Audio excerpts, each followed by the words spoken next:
కానీ మన భారతదేశానికి వచ్చేసరికి we have about 75 days of oil reserves, crude oil. ఒక 2 నెలల వరకు ఎలాంటి ఇంపాక్ట్ లేకపోవచ్చు.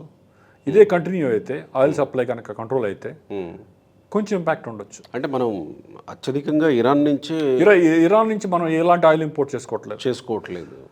రష్యా నుంచి కొంతవరకు తగ్గించారు.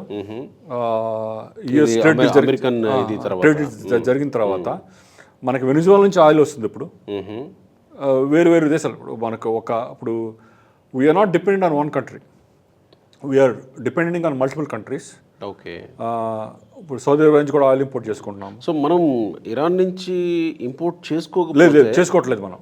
మన మీద అప్పుడు ఆయిల్ భారం పడే అవకాశం ఏముంటుంది? ఆయిల్ ట్రేడ్ రూట్స్ బ్లాక్ అయిపోతాయి కదండి. అచ్చా, ప్రపంచవ్యాప్తంగా. Okay. So supply and demand, ఇప్పుడు మన దేశానికి వచ్చే క్రూడ్ ఆయిల్ తగ్గింది అనుకోండి, డిమాండ్ మన దేశంలో డిమాండ్ తగ్గేది ప్రసక్తే లేదు. అందువల్ల పెరగవచ్చు అని ఒక పాయింట్ ఆఫ్ వ్యూ.